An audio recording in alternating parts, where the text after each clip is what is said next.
Assalamualaikum warahmatullahi wabarakatuh. Di sini saya mau mencoba mempresentasikan tugas individu untuk poin yang kelima. Nama saya Agus Sutrisno, NIM 18041101 untuk kelas 5C dan MK-nya robot dan otomatisasi. Untuk dosen sendiri itu Bapak Irawan Puja.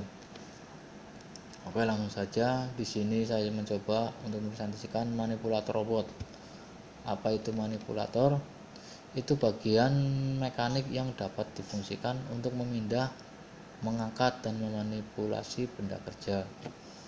Dan untuk manipulator robot sendiri itu dapat diartikan sebagai sistem mekanik yang menunjukkan pergerakan dari robot. Sistem mekanik ini terdiri dari susunan link atau rangka dan join atau engsel yang mampu menghasilkan gerakan yang terkontrol. Itu manipulator robot juga bisa diistilahkan itu sebagai robot lengan. Untuk di kawasan robot-robot industri itu banyak yang juga pemakaiannya. Manipulator robot itu yang meniru karakteristik lengan manusia, disebut juga lengan diartikulasikan. Semua sendi merupakan rotari atau revolut.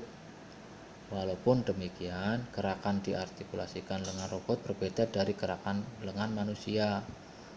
Sementara sendi robot memiliki derajat lebih sedikit kebeban atau disebut derajat kebebasannya atau degree of freedom, itu yang DOV ya, disingkat DOV.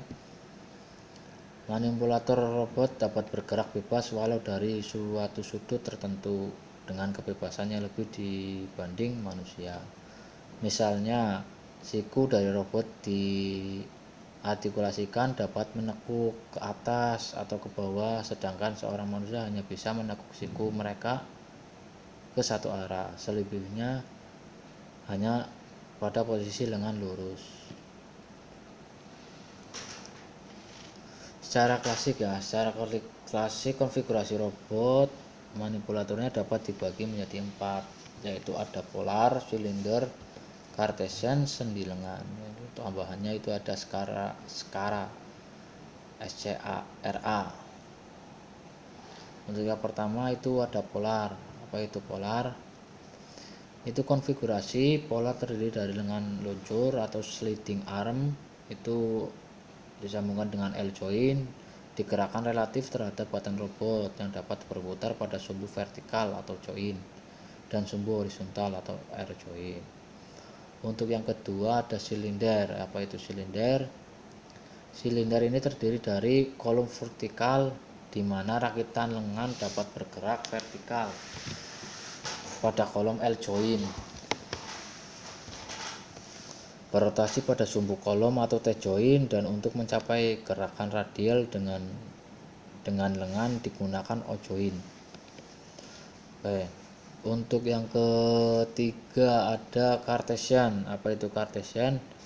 Ini nama lain dari robot ini, yaitu robot rectilinear dan robot XYZ, karena terdiri dari 3 sendi luncur atau sliding joint, 2 diantaranya ortogonal, yaitu mempunyai sendi yang berjumlah 3 ya, yang dapat dibedakan ada sendi X, ada sendi Y, dan juga ada sendi Z, yang diantaranya itu ada 2 diantaranya itu ortogonal. Dan yang keempat sendi lengan, ada sendi lengan. Di sini manipulator robot ini memiliki konfigurasi umum dengan lengan manusia dengan terdiri dari sendi kolom vertikal yang dapat memutar pada dasar menggunakan T joint, dan puncak kolom terdapat di sendi bahu atau R joint yang batang hubung outputnya dihubungkan dengan sendi siku atau R joint. Dan untuk yang kelima ada SCARA, Selective Compliance Assembly Robot Arm. Konfigurasinya mirip dengan sendi lengan kecuali sumbu rotasi bahu dan siku adalah vertikal, yang berarti bahwa lengan itu sangat kaku ya dalam arah vertikal, tetapi dapat memenuhi dalam arah horizontal. Jadi kalau ke arah vertikalnya itu cenderung kaku ataupun kaku, dan untuk yang ke arah horizontalnya itu enggak gitu kan, lebih leluasa ke arah horizontalnya. Oke, berikutnya di sini ada konfigurasi pergelangan atau wheels.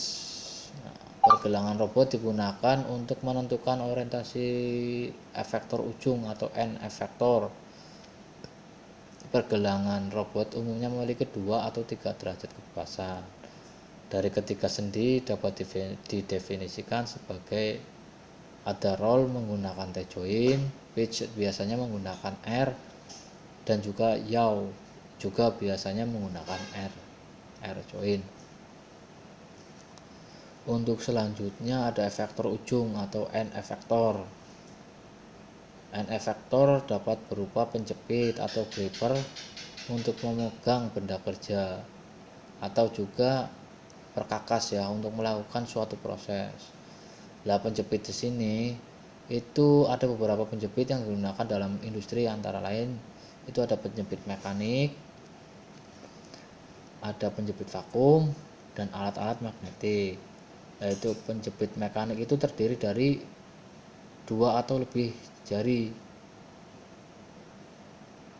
yang digunakan oleh controller robot untuk membuka atau menutup pengaman terhadap benda kerja. Dalam itu ada 2 atau lebih ya jari, jadi itu dapat menjepit. Kalau satu itu nggak bisa lebih dari 2, berarti minimal itu ada 2. Untuk penjepit vakum sendiri itu digunakan untuk memegang benda datar. Nah, itu untuk vakum. Untuk alat-alat magnetik ini digunakan untuk memegang benda kerja yang terbuat dari logam ferrous atau Fe.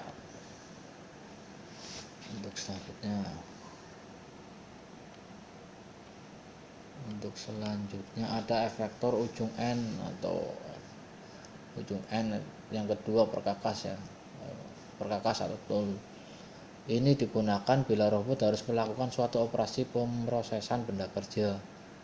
Nah, di sini ada beberapa contoh perkakas yang digunakan sebagai efektor, antara lain itu ada spot welding gun, ada arc welding tool, ada spray painting gun, ada rotating spindle for drilling, routing, grinding, and support assembly tool, ada heating torch, ada juga water jet cutting. Oke,